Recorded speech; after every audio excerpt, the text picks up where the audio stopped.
ನ್ಯಾಯಸ್ಥಾಪಕರು ಅಧ್ಯಾಯ 5.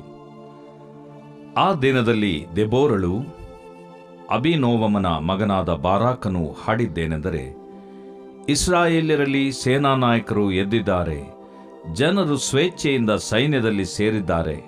ಯೆಹೋವನನ್ನು ಕೊಂಡಾಡಿರಿ, ಅರಸರೇ ಕೇಳಿರಿ, ಪ್ರಭುಗಳೇ ಕಿವಿಗೊಡಿರಿ. ನಾನು ಯೆಹೋವನನ್ನು ಕೀರ್ತಿಸುವೆನು, ಇಸ್ರಾಯೇಲ್ ದೇವರಾದ ಯೆಹೋವನಿಗೆ ಗಾನ ಮಾಡುವೆನು. ಯೆಹೋವನೇ, ನೀನು ಹೊರಟು ಎದೋಮ್ಯರ ಪ್ರಾಂತವಾದ ಸೇಯೀರಿನ ಮಾರ್ಗವಾಗಿ ಪಯಣ ಮಾಡುತ್ತಾ ಬರುವಾಗ ಭೂಲೋಕವು ಕಂಪಿಸಿತು, ಆಕಾಶದಿಂದ ಹನಿ ಬಿದ್ದಿತು, ಮೇಘಮಂಡಲವು ಮಳೆಗರೆಯಿತು. ಯೆಹೋವನ ಮುಂದೆ ಪರ್ವತಗಳು ಕರಗಿ ಹೋದವು. ಇಸ್ರಾಯೇಲ್ ದೇವರಾದ ಯೆಹೋವನ ಎದುರಿಗೆ ಆ ಸೀನಾಯಿ ಬೆಟ್ಟವು ನೀರಾಯಿತು. ಅನಾತನ ಮಗನಾದ ಶಮ್ಗರನ ಕಾಲದಲ್ಲಿಯೂ ಯಾಯೇಲಳ ದಿನಗಳಲ್ಲಿಯೂ ರಾಜಮಾರ್ಗಗಳಲ್ಲಿ ಸಂಚಾರವು ನಿಂತು ಹೋಯಿತು. ಪ್ರಯಾಣಿಕರು ಸೀಳುದಾರಿ ಹಿಡಿದು ಹೋಗುವರು. ದೆಬೋರಳಾದ ನಾನು ಇಸ್ರಾಯೇಲ್ಯರಲ್ಲಿ ತಾಯಿಯಂತೆ ಎದ್ದು ಬರುವವರೆಗೆ ಇಸ್ರಾಯೇಲ್ ಗ್ರಾಮಗಳು ಹಾಳು ಬಿದ್ದಿದ್ದವು. ಜನರು ಅನ್ಯ ದೇವತೆಗಳನ್ನು ಆರಿಸಿಕೊಂಡಿದ್ದರು. ಯುದ್ಧವು ಊರು ಬಾಗಲವರೆಗೆ ಬಂದಿತ್ತು. ಇಸ್ರಾಯೇಲ್ಯರ 40,000 ಸೈನಿಕರಲ್ಲಿ ಒಬ್ಬನಿಗೂ ಗುರಾಣಿ ಬರ್ಜಿಗಳು ಇದ್ದಿಲ್ಲ. ನಾನು ಇಸ್ರಾಯೇಲ್ ನಾಯಕರಲ್ಲಿಯೂ ಸ್ವೇಚ್ಛೆಯಿಂದ ಸೈನ್ಯದಲ್ಲಿ ಸೇರಿದ ಜನರಲ್ಲಿಯೂ ಸಂತೋಷಿಸುತ್ತೇನೆ. ಯೆಹೋವನನ್ನು ಕೊಂಡಾಡಿರಿ, ಬಿಳಿ ಕತ್ತೆಗಳ ಮೇಲೆ ಸವಾರಿ ಮಾಡುವವರೇ, ರತ್ನಗಂಬಳಿಗಳ ಮೇಲೆ ಕೂತುಕೊಳ್ಳುವವರೇ, ಪ್ರಯಾಣಿಕರೇ ಗಾನ ಮಾಡಿರಿ.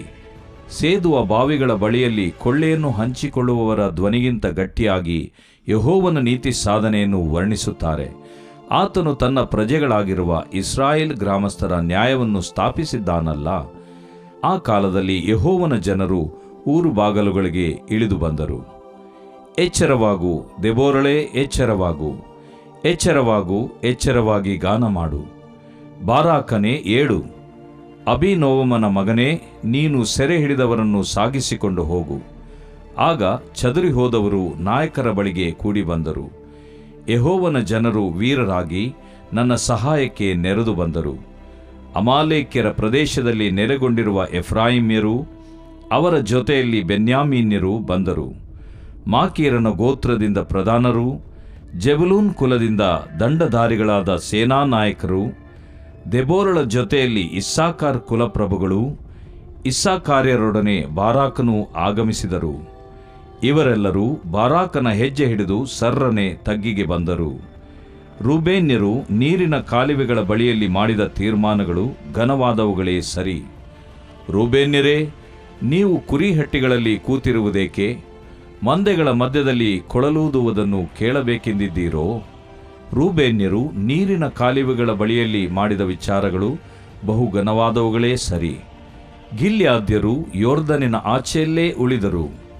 ದಾನ್ ಕುಲದವರು ಹಡಗುಗಳಲ್ಲೇ ಉಳಿದದ್ದೇಕೆ? ಅಶೇರ್ ಕುಲದವರು ತಮ್ಮ ರೇವುಗಳನ್ನು ಬಿಡದೆ ಸಮುದ್ರ ತೀರದಲ್ಲಿ ಸುಮ್ಮನೆ ಕೂತುಬಿಟ್ಟರು. ಜೆಬುಲೂನ್ಯರು, ನಫ್ತಾಲ್ಯರು ಅಂಥವರಲ್ಲ. ಅವರು ಬಯಲಿನ ದಿಣ್ಣೆಗಳಲ್ಲಿ ತಮ್ಮ ಜೀವವನ್ನು ಮರಣಾಪತ್ತಿಗೊಪ್ಪಿಸಿದರು. ಅರಸರು ಬಂದು ಯುದ್ಧ ಮಾಡಿದರು. ಕಾನಾನ್ಯ ರಾಜರು ಮೆಗಿದ್ದೋ ಪ್ರವಾಹಗಳ ಬಳಿಯಲ್ಲಿರುವ ತಾನಾಕದಲ್ಲಿ ಕೂಡಿ ಬಂದು ಕಾದಿದರು. ಅವರಿಗೆ ದ್ರವ್ಯವೇನೂ ಸಿಕ್ಕಲಿಲ್ಲ. ನಕ್ಷತ್ರಗಳು ಆಕಾಶಪಥದಲ್ಲಿದ್ದು ಸೀಸೆರನೊಡನೆ ಯುದ್ಧ ಮಾಡಿದವು. ಪೂರ್ವ ಪ್ರಸಿದ್ಧವಾದ ಕಿಶೋನ್ ಹೊಳೆಯು ಶತ್ರುಗಳನ್ನು ಬಡಕೊಂಡು ಹೋಯಿತು. ನನ್ನ ಮನವೇ, ಧೈರ್ಯದಿಂದ ಮುಂದೆ ಹೊರಡು. ಬರದೌಡಿನಿಂದ ಓಡುವ ಅವರ ಬಲವಾದ ಕುದುರೆಗಳ ಕಾಲುಗಳ ಪೆಟ್ಟಿನಿಂದ ನೆಲವು ಕಂಪಿಸಿತು. ಮೇರೋಜ್ ಊರನ್ನು ಶಪಿಸಿರೆಂದು ಯೆಹೋವನ ದೂತನು ಹೇಳುತ್ತಾನೆ. ಅದರ ನಿವಾಸಿಗಳು ಯೆಹೋವನ ಸಹಾಯಕ್ಕೆ ಬರಲಿಲ್ಲ. ಯುದ್ಧವೀರರ ಜೊತೆಯಲ್ಲಿ ಯೆಹೋವನ ಸಹಾಯಕ್ಕೆ ಬರಲಿಲ್ಲವಲ್ಲ. ಅವರನ್ನು ಶಪಿಸಿರಿ. ಎಲ್ಲಾ ಸ್ತ್ರೀಯರಲ್ಲಿ ಕೇನ್ಯನಾದ ಹೆಬೆರನ ಹೆಂಡತಿ ಯಾಯೇಲಳಿಗೆ ಆಶೀರ್ವಾದವು. ಗುಡಾರಗಳಲ್ಲಿ ವಾಸಿಸುವ ಸ್ತ್ರೀಯರಲ್ಲಿ ಆಕೆಗೆ ಆಶೀರ್ವಾದವು. ನೀರು ಕೇಳಿದನು, ಹಾಲು ಕೊಟ್ಟಳು. ಉತ್ತಮ ಪಾತ್ರೆಯಲ್ಲಿ ಮಜ್ಜಿಗೆ ಕೊಟ್ಟಳು. ಕೈಚಾಚಿ ಗೂಟವನ್ನು ತೆಗೆದುಕೊಂಡಳು. ಬಲಗೈಯಲ್ಲಿ ದೊಡ್ಡ ಕೊಡತಿಯನ್ನು ಹಿಡಿದಳು. ಆ ಕೊಡತಿಯಿಂದ ಸೀಸೆರನ ತಲೆಯನ್ನು ಒಡೆದು ಬಿಟ್ಟಳು. ಅವನ ಕಣತಲೆಗೆ ತಿವಿದು ಬಡಿದಳು. ಅವನು ಆಕೆಯ ಕಾಲುಗಳ ಬಳಿಯಲ್ಲಿ ಬೊಗ್ಗಿಕೊಂಡು ಉರುಳಿ ಬಿದ್ದನು. ಅವನು ಆಕೆಯ ಕಾಲುಗಳ ಬಳಿಯಲ್ಲಿ ಮುದುರಿಕೊಂಡು ಉರುಳಿದನು. ಅವನು ಬಿದ್ದಲ್ಲೇ ಸತ್ತನು. ಸೀಸೆರನ ತಾಯಿಯು ಕಿಟಕಿಯಿಂದ ನೋಡಿದಳು. ಸೀಸೆರನ ತಾಯಿಯು ಕಿಟಕಿಯ ಜಾಲರಿಗಳಿಂದ ಕೂಗಿದಳು, ಅವನ ರಥವು ಬರುವುದಕ್ಕೆ ಇಷ್ಟು ಹೊತ್ತೇ ಕಾಯಿತು, ಅವನ ಕುದುರೆಗಳ ಕಾಲುಗಳಿಗೆ ಇಷ್ಟು ಸಾವಕಾಶವೇಕೆ ಅಂದಳು. ಸಭ್ಯ ಸ್ತ್ರೀಯರಲ್ಲಿ ಬುದ್ಧಿವಂತೆಯರು ಕೊಟ್ಟ ಉತ್ತರವನ್ನು ಈಕೆಯು ತನ್ನಲ್ಲಿ ತಾನೇ ಅಂದುಕೊಳ್ಳುತ್ತಿದ್ದದ್ದು ಹೇಗೆಂದರೆ, ನಿಶ್ಚಯವಾಗಿ ಅವರಿಗೆ ಕೊಳ್ಳೆ ಸಿಕ್ಕಿರುತ್ತದೆ, ಅದನ್ನು ಹಂಚಿಕೊಳ್ಳುತ್ತಿದ್ದಾರೆ. ಪ್ರತಿಯೊಬ್ಬ ಸೈನಿಕನಿಗೆ ಒಬ್ಬಿಬ್ಬರು ದಾಸಿಯರು, ಸೀಸೆರನಿಗೆ ನಾನಾ ವರ್ಣಗಳುಳ್ಳ ಬಟ್ಟೆಗಳು, ವಿಚಿತ್ರವಾಗಿ ಕಸೂತಿ ಹಾಕಿದ ಒಂದೆರಡು ವಸ್ತ್ರಗಳು, ಕಂಠಮಾಲೆಯೂ ದೊರಕಿರುತ್ತವೆ ಎಂಬುದೇ. ಯೆಹೋವನ ಎಲ್ಲಾ ಶತ್ರುಗಳು ಇವರಂತೆಯೇ ನಾಶವಾಗಲಿ. ಆತನ ಭಕ್ತರು ಪ್ರತಾಪದಿಂದ ಉದಯಿಸುವ ಸೂರ್ಯನಂತಿರಲಿ. ದೇಶದಲ್ಲಿ 40 ವರ್ಷ ಸಮಾಧಾನವಿತ್ತು. ದೇವರು ಪ್ರೀತಿಸುವ ಪ್ರೀತಿಯ ಬಿಗ್ ಜೆ ಟಿವಿ ಪ್ರಿಯ ವೀಕ್ಷಕರಿಗೆ ನಮ್ಮ ಕರ್ತನಾದ ಯೇಸು ಕ್ರಿಸ್ತನ ಹೆಸರಿನಲ್ಲಿ ನಿಮ್ಮನ್ನು ವಂದಿಸಿ ಸ್ವಾಗತಿಸುತ್ತಿದ್ದೇವೆ. ಬನ್ನಿರಿ, ಇಂದಿನ ನಮ್ಮ ಒಟ್ಟಾಗಿ ನಾವು ಅಧ್ಯಯನ ಮಾಡಿಕೊಳ್ಳೋಣ. ನ್ಯಾಯಸ್ಥಾಪಕರ ಪುಸ್ತಕ 5ನೇ ಅಧ್ಯಾಯ, the book of judges chapter 5. 4ನೇ ಅಧ್ಯಾಯದಲ್ಲಿ ಯಾವ ರೀತಿಯಾಗಿ ಮೊದಲಿನ 3 ನ್ಯಾಯಸ್ಥಾಪಕರು ಮರಣ ಹೊಂದಿದ ಮೇಲೆ, ಮೊದಲಿನ 3 ನ್ಯಾಯಸ್ಥಾಪಕರು ಅಂತ ಹೇಳಿದ್ರೆ, ಮೊದಲನೇ ನ್ಯಾಯಸ್ಥಾಪಕನು ಒತ್ನಿಯೇಲನು, ಅದಾದ ನಂತರ ಯೇಹೂದನು, ಸ್ವಲ್ಪ ಕಾಲ ಶಮ್ಗಾರನು. ಈ 3 ನ್ಯಾಯಸ್ಥಾಪಕರು ಇಸ್ರಾಯೇಲರನ್ನು ಆಳಿಕೆ ಮಾಡಿದರು.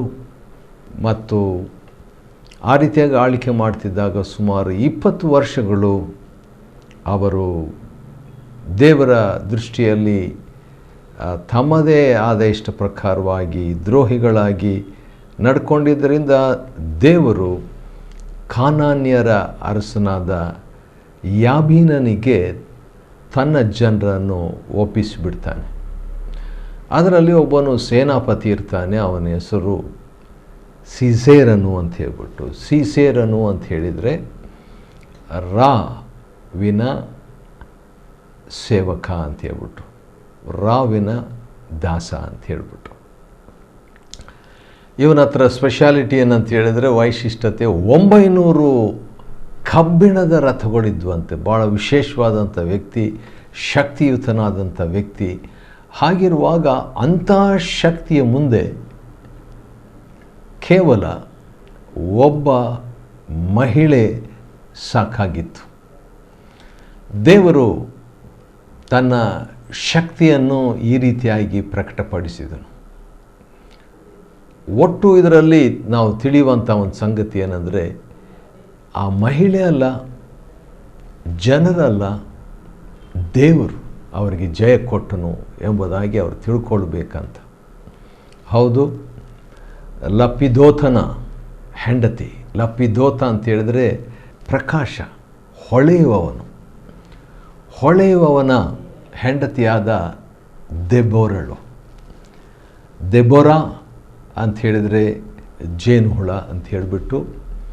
ಮತ್ತು ಆಕೆ ಇಸ್ರಾಯೇಲರನ್ನು ಆಳಿಕೆ ಮಾಡ್ತಾ ಇದ್ಲು. ಜನರು ಆಕೆಯಲ್ಲಿ ದೇವರ ಒಂದು ಗ್ರಹಿಕೆ ಇದೆ, ಜ್ಞಾನ ಇದೆ, ದೇವರ ಸನ್ನಿಧಾನ ಇದೆ, ಅಥವಾ ದೇವರ ಅಭಿಷೇಕ ಇದೆ. ಇನ್ನು ಸಿಂಪಲಾಗಿ ಹೇಳಬೇಕಾದ್ರೆ, ದೇವರು ದೆಬೋರಳ ಜೊತೆಯಲ್ಲಿ ಇದ್ದಾನೆ ಎಂಬಂಥ ಗ್ರಹಿಕೆಯ ಲಕ್ಷಾಂತರ ಇಸ್ರಾಯೇಲರಿಗೆ ಗೊತ್ತಾಯಿತು. ಅಲ್ಲಿಗೆ ಹೋಗಿ ಅವರು ನ್ಯಾಯ ನಿರ್ಣಯಗಳನ್ನು ಮಾಡಿಕೊಳ್ತಿದ್ರು, ವಿಚಾರಿಸ್ಕೊಳ್ತಿದ್ರು. ಹಾಗಿದ್ದಾಗ ಒಂದು ದಿವಸ ಯುದ್ಧಕ್ಕೆ 20 ವರ್ಷಗಳ ಆದ ನಂತರ ಇದಾದಂಥ ಘಟನೆ ಇದು. ಯಾಕಂತೇಳಿದ್ರೆ 20 ವರ್ಷಗಳು ವೈರಿಯ ಕೈ ಕೆಳಗೆ ಅವರಿದ್ದರು.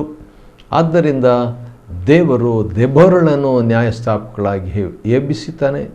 ಎಬ್ಬಿಸಿದ ಮೇಲೆ ಆಕೆಯು ಬಾರಾಕನನ್ನು ಕರೆದು, ಬಾರಾಕ ಅಂತ ಹೇಳಿದರೆ ಮಿಂಚು ಅಂತ ಹೇಳಿಬಿಟ್ಟು, ಅವನ ತಂದೆ ಹೆಸರು ಕೂಡ ಚೆನ್ನಾಗಿದೆ, ಅಭಿನೋಮನು ಅಂತ ಹೇಳ್ಬಿಟ್ಟು. ಅಂದರೆ ರಮಣೀಯ ತಂದೆ, ಅಥವಾ ತಂದೆಯ ಒಂದು ರಮಣೀಯತೆ ಮಧುರತ್ವ ಅಂತ ಹೇಳ್ಬೋದು. ಅಂಥ ಒಬ್ಬ ವ್ಯಕ್ತಿ ಈಗ ದೆಬರಳು ಬಾರಾಕನು ಯುದ್ಧಕ್ಕೆ ಹೋಗ್ತಿದ್ದಾರೆ. ಎದುರುಗಡೆ ಸೀಸೆರನು ಬರ್ತಾ ಇದ್ದಾನೆ. 900 ರಥಗಳು ಉಳ್ಳಂಥ ಶಕ್ತಿಯುತನಾದ ವೈರಿ. ಆದರೆ ಕೇವಲ ಒಬ್ಬ ಯಾಯೇಳಲು ಎಂಬಂಥ ಮಹಿಳೆ, ಇಸ್ರಾಯೇಲ್ನಲ್ಲಿ ಒಬ್ಬ ಮಹಿಳೆ ಆ ದೊಡ್ಡ ಸೇನಾಪತಿಯನ್ನು ಜಯಿಸಿಬಿಡ್ತಾಳೆ, ಸೋಲಿಸಿಬಿಡ್ತಾಳೆ ಆಶ್ಚರ್ಯವಾಗಿ. ಈ ರೀತಿಯಾಗಿ ಜಯವು 20 ವರ್ಷಗಳ ನಂತರ ಇಸ್ರಾಯೇಲಿಗೆ ಸಿಕ್ಕಿದ್ರಿಂದ ಇಸ್ರಾಯೇಲಿಗೆ ಭಾಳ ಸಂತೋಷ ಆಗ್ತದೆ. ಮತ್ತು ಸಂತೋಷ ಆದಾಗ ಏನಾಗಬೇಕು, ಒಂದು ಹಾಡು ಆಗಬೇಕಲ್ವ.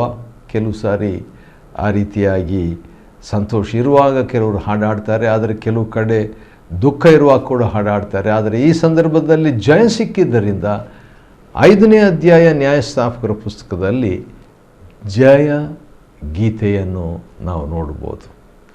ಒಂದು ಜಯ ಗೀತವನ್ನು ಅವರು ಹಾಡ್ತಾ ಇದ್ದಾರೆ. ಆ ಹಾಡು ಏನಿದೆ, ಹೇಗಿದೆ ಸ್ವಲ್ಪ ನೋಡೋಣವೇ. ಬನ್ನಿರಿ, ನ್ಯಾಯಸ್ಥಾಪಕರು 5ನೇ ಅಧ್ಯಾಯ ಅಲ್ಲಿರುವಂಥ ಒಂದು ಹಾಡು. ಆ ದಿನದಲ್ಲಿ ದೆಬೋರಳು ಅಭಿನೋಮನ ಮಗನಾದ ಬಾರಾಕನು, ಹಾಗಾದ್ರೆ ಇಬ್ಬರು ಸೇರಿ ಹಾಡ್ತಾ ಇದ್ದಾರೆ. ಒಬ್ಬ ಸೀನಿಯರ್, ಒಬ್ಬ ಭಕ್ತಿವಂತೆಯಾದ ವ್ಯಕ್ತಿ ದೆಬೋರಳು ಮತ್ತು ಬಾರಾಕನು ಹಾಡಿದ್ದೇನೆಂದರೆ 2ನೇ ವಚನದಿಂದ ಇರುವಂಥ ಹಾಡು ನಾವು ನೋಡಿಕೊಳ್ಳೋಣ. ಅದರಲ್ಲಿ ಇಸ್ರಾಯೇಲ್ರಲ್ಲಿ ಸೇನಾ ನಾಯಕರು ಎದ್ದಿದ್ದಾರೆ ಅಂತ ಅದು ಪ್ರೂವ್ ಆಯಿತು. ಯಾಕಂದರೆ ಜಯ ಸಿಗ್ತಲ್ಲ. ಜನರು ಸ್ವ ಇಚ್ಛೆಯಿಂದ ಸೈನ್ಯದಲ್ಲಿ ಸೇರಿದ್ದಾರೆ. ಈ ಹಾಡು ಹೇಗಿದೆ ನೋಡಿ. ಜನರು ಸ್ವ ಇಚ್ಛೆಯಿಂದ, ಅದರ ಒತ್ತಾಯಪೂರ್ವಕವಾಗಿ ಅಲ್ಲ, ತಾವಾಗಿಯೇ ವಾಲಂಟರಿಯಾಗಿ ಯುದ್ಧಕ್ಕೆ ಬಂದಿದ್ದಾರೆ ಎಂಬಂಥ ಒಂದು ಹಾಡು. ತಕ್ಷಣ ಈ ಹಾಡು ಇಸ್ರಾಯೇಲರಲ್ಲಿ ಹೌದು ಜನರು ಎದ್ದಿದ್ದಾರೆ, ಆದರೆ ಜಯ ಕೊಟ್ಟಿದ್ದು ಯಾರು? 3ನೇ ವಚನದಲ್ಲಿ ನಾನು ಯೆಹೋವನನ್ನು ಕೀರ್ತಿಸುವೆನು. ಜಯ ಕೊಟ್ಟಿದ್ದು ದೇವರು. ಯೆಹೋವನಂದರೆ ಇರುವಾತನೇ, ಸರ್ವಶಕ್ತನು, ಇರುವಾತನೇ ಆಗಿರುವಾತನು ಆ ಜಯ ಕೊಟ್ಟಿದ್ದಾನೆ. ಅದ ಕಾರಣ ಇಸ್ರಾಯೇಲ್ ದೇವರಾದ ಯೆಹೋವನಿಗೆ ಗಾನ ಮಾಡೋಣ ಅಂಥೇಳಿ ಹಾಡ್ತಿದ್ದಾರೆ. ತಕ್ಷಣ 4ನೇ ವಚನದಲ್ಲಿ ಯೆಹೋವನೇ ನೀನು ಹೊರಟು ಏದೋಮ್ಯರ ಪ್ರಾಂತವಾದ ಸೇರಿನ ಮಾರ್ಗವಾಗಿ ಪಯಣ ಮಾಡುತ್ತಾ ಬರುವಾಗ, ದೇವರು ಪ್ರಯಾಣ ಮಾಡಿ ಬರುವಾಗ ಅಥವಾ ದೇವರು ಸನ್ನಿಧಾನ ಈ ಸೇರ್ನ ಮಾರ್ಗವಾಗಿ ಬರುವಾಗ ಏನಾಯಿತು, ಇಲ್ಲಿ ಏನಾಯಿತು ಅಂತ ಹೇಳ್ಬಿಟ್ಟು ಹಾಡಿನಲ್ಲಿ ದೆಬೋರ ಹೇಳುವಂಥದ್ದನ್ನು ಗಮನಿಸ್ಬೋದು. ಏನಾಯ್ತು ಅಂತ ಹೇಳಿದರೆ ಭೂಲೋಕವು ಕಂಪಿಸಿತು, ಆಕಾಶದಿಂದ ಹನಿ ಬಿದ್ದಿತು, ಮೇಘಮಂಡಲವು ಮಳೆ ಗರಿಯಿತು ಅಂತ ಹೇಳ್ಬಿಟ್ಟು. ಆದರೆ ಇದನ್ನೇ ನಾವು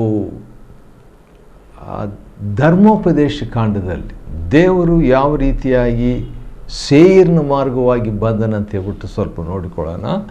ಅಲ್ಲಿ ಏನಂತಿದೆ ಎಂಬುದು ಕೂಡ ಗಮನಿಸ್ತಕ್ಕಂಥ ಒಂದು ವಿಷಯ.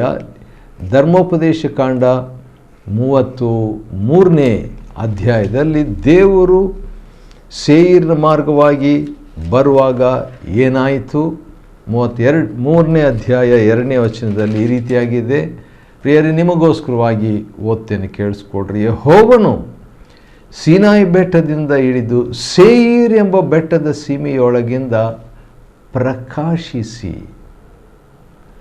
ಸರಿ, ಆ ರೀತಿಯಾಗಿ ಬಂದಾಗ ಏನಾಯಿತು ಅಂತ ಹೇಳಿದರೆ ಆತನ ಬಲಗೈಯಲ್ಲಿ ಏನಿತ್ತು, ಅಗ್ನಿ ಸದೃಶವಾದ ಧರ್ಮಶಾಸ್ತ್ರವಿತ್ತು. ಹೌದು, ಬೆಂಕಿಯೋಪಾದಿಯಲ್ಲಿರುವಂಥ ಧರ್ಮಶಾಸ್ತ್ರ ಆತನ ಕೈಯಲ್ಲಿತ್ತು. ಅದೇನು ತೋರಿಸ್ತದೆ, ಯಾಕೆ ಆತನು ಕೊಟ್ಟನು, ಯಾಕೆ ದೇವರು ಸೇರ್ ಬೆಟ್ಟದ ಮಾರ್ಗವಾಗಿ ಪಯಣಿಸಿ ಈ ಧರ್ಮಶಾಸ್ತ್ರವನ್ನು ತೆಗೆದುಕೊಂಡು ಬಂದನು ಎಂಬುದಕ್ಕೆ ಕಾರಣ ಏನಂದರೆ 33ನೇ ಅಧ್ಯಾಯ 3ನೇ ವಚನದಲ್ಲಿ ಧರ್ಮೋಪದೇಶ ಕಾಂಡದಲ್ಲಿ ನಾವು ನೋಡ್ಬೋದು. ಅದೇನೆಂದರೆ ಆತನು ದೇವರು. ಆತನು ತನ್ನ ಜನರನ್ನು ಪ್ರೀತಿಸುತ್ತಾನೆ. ವಾವ್! ದೇವರು ಯಾಕೆ ಸೇಯರ್ನ ಮಾರ್ಗವಾಗಿ ಬಂದನು ಅಥವಾ ತನ್ನ ಸನ್ನಿಧಾನವನ್ನು ಒದಗಿಸಿದನು? ಯಾಕೆ ಪ್ರಕಾಶವನ್ನು ಉಂಟು ಮಾಡಿದನು? ಯಾಕಂತ ಹೇಳಿದ್ರೆ ದೇವರು ತನ್ನ ಜನರನ್ನು ಪ್ರೀತಿಸ್ತಾನೆ. ಆ ಪ್ರೀತಿಯ ನಿಮಿತ್ತವಾಗಿ ದೇವರು ಅವರಿಗೋಸ್ಕರವಾಗಿ ಸಹಾಯ ಮಾಡ್ತಾನೆ. ಇಸ್ರಾಯೇಲರನ್ನು ದೇವರು ಪ್ರೀತಿಸಿದ್ದಾನೆ ಎಂಬ ವಿಚಾರ ನಮಗೆ ಈಗ ಬರ್ಬೋದು.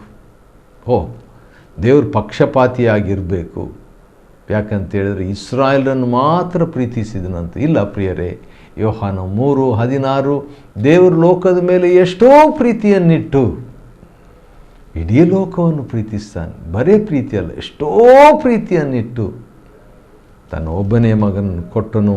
ಅದು ಕೂಡ ಪ್ರೀತಿನೇ. ಸೇಯರ್ ಮಾರ್ಗವಾಗಿ ದೇವರು ಬಂದಂಥದ್ದು ಪ್ರೀತಿಯ ನಿಮಿತ್ತ.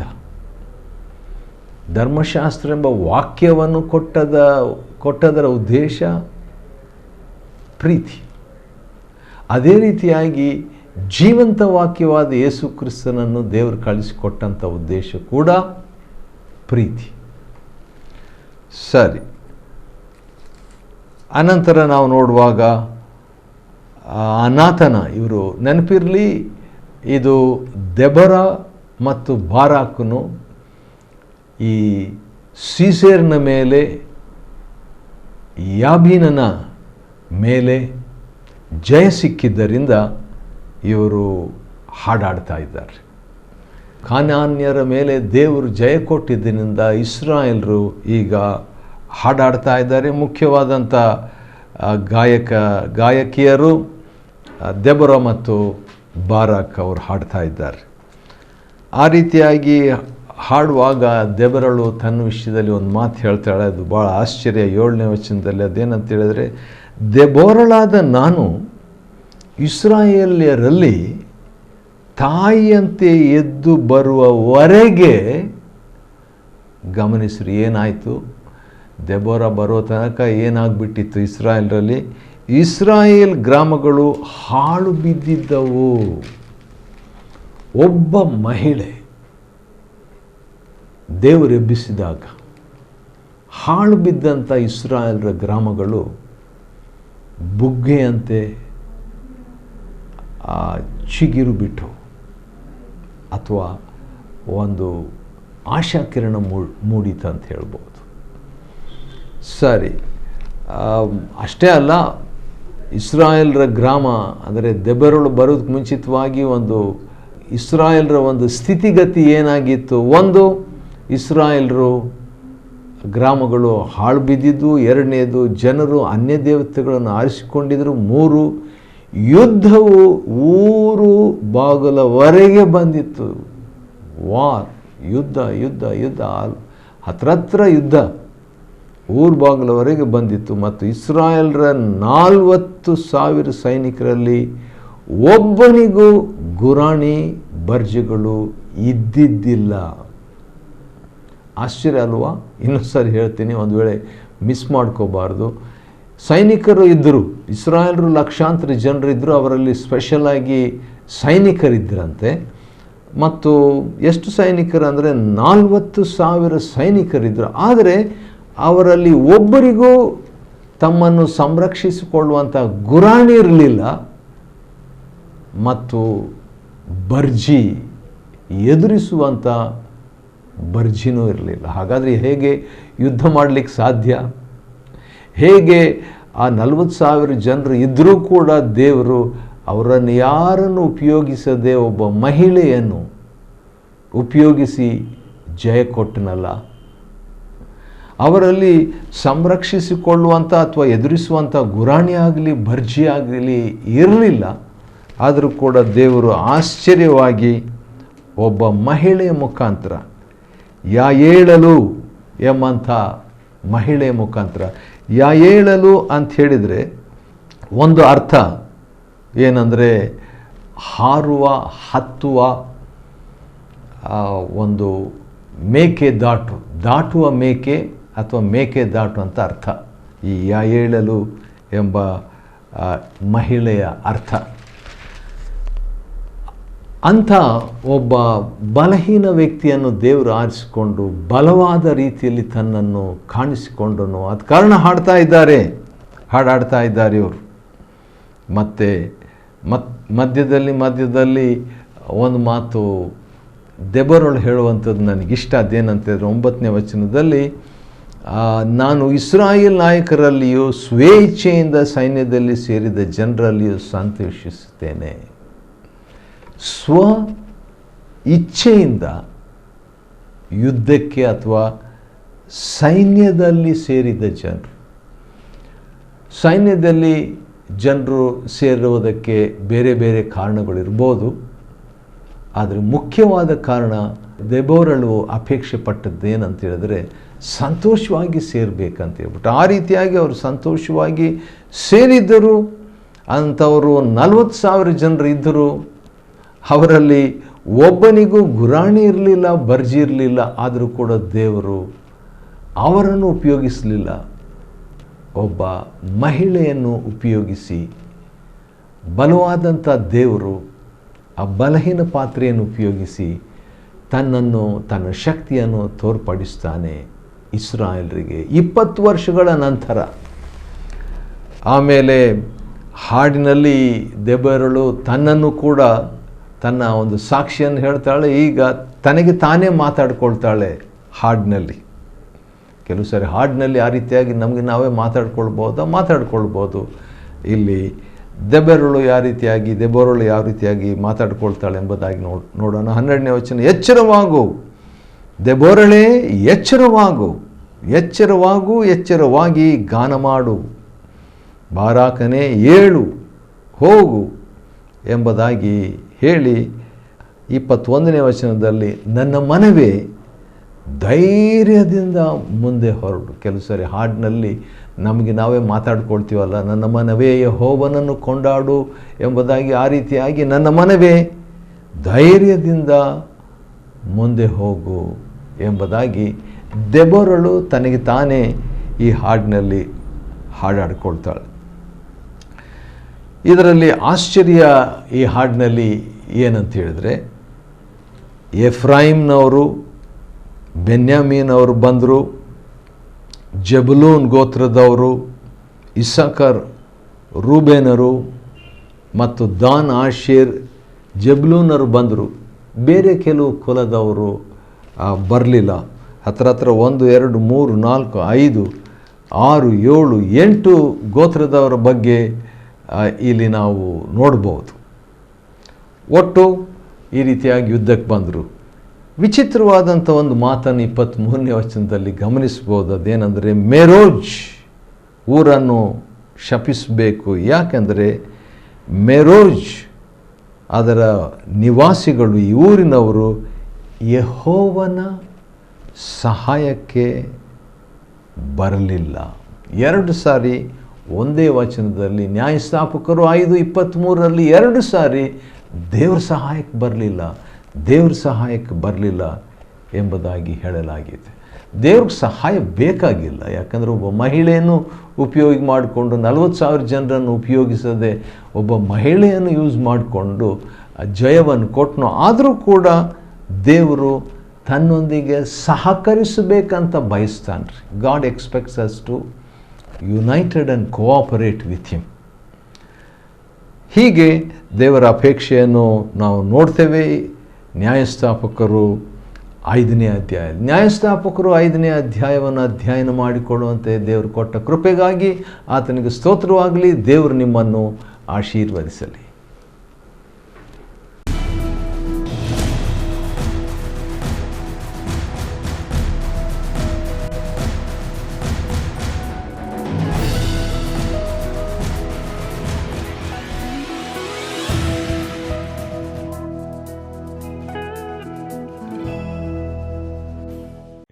Chapter 5. Then sang Deborah and Barak the son of Abinoam on that day, saying, Praise ye the Lord for the avenging of Israel, when the people willingly offered themselves, Hear, O ye kings, give ear, O ye princes. I, even I, will sing unto the Lord. I will sing praise to the Lord God of Israel.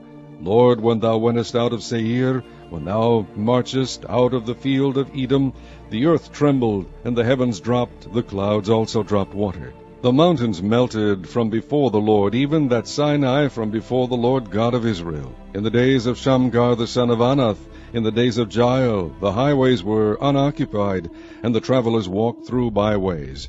The inhabitants of the villages ceased, they ceased in Israel, until that I, Deborah, arose, that I arose a mother in Israel. They chose new gods. Then was war in the gates. Was there a shield or spear seen among 40,000 in Israel? My heart is toward the governors of Israel, that offered themselves willingly among the people. Bless ye the Lord. Speak ye that ride on white asses, ye that sit in judgment, and walk by the way. They that are delivered from the noise of archers in the places of drawing water, there shall they rehearse the righteous acts of the Lord, even the righteous acts toward the inhabitants of his villages in Israel. Then shall the people of the Lord go down to the gates. Awake, awake, Deborah. Awake, awake, utter a song. Arise, Barak, and lead thy captivity captive, thou son of Abinoam. Then he made him that remaineth have dominion over the nobles among the people. The Lord made me have dominion over the mighty. Out of Ephraim was there a root of them against Amalek after thee. Benjamin, among thy people. Out of Machir came down governors, and out of Zebulun they that handled the pen of the writer. And the princes of Issachar were with Deborah, even Issachar and also Barak. He was sent on foot into the valley. For the divisions of Reuben there were great thoughts of heart.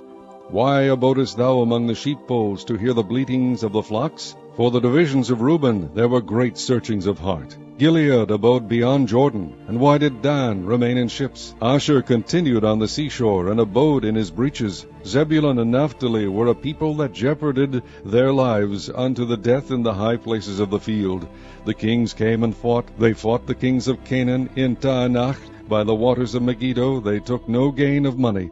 They fought from heaven. The stars in their courses fought against Sisera. The river of Kishon swept them away, that ancient river, the river Kishon. O my soul, thou hast trodden down strength. Then were the horse hoofs broken by the means of the prancings of their mighty ones. Curse ye Meroz, said the angel of the Lord, curse ye bitterly the inhabitants thereof, because they came not to help of the Lord against the mighty. Blessed above women shall Jael the wife of Heber the Kenite be. Blessed shall she be above women in the tent. He asked water, and she gave him milk. She brought forth butter in a lordly dish. She put her hand to the nail, and her right hand to the workman's hammer, and with the hammer she smote Sisera. She smote off his head, when she had pierced and stricken through his temples. At her feet he bowed, he fell, he lay down. At her feet he bowed, he fell. Where he bowed, there he fell down dead. The mother of Sisera looked out at a window, and cried through the lattice, Why is his chariot so long in coming? Why tarry the wheels of his chariots? Her wise ladies answered her. Yea, she returned answer to herself. Have they not sped? Have they not divided the prey, to every man a damsel or two? To Sisera a prey of diverse colors, a prey of diverse colors of needlework, on both sides, meat for the necks of them that take the spoil. So let all thine enemies perish, O Lord, but let them that love him be as the sun when he goeth forth in his might. And the land had rest 40 years.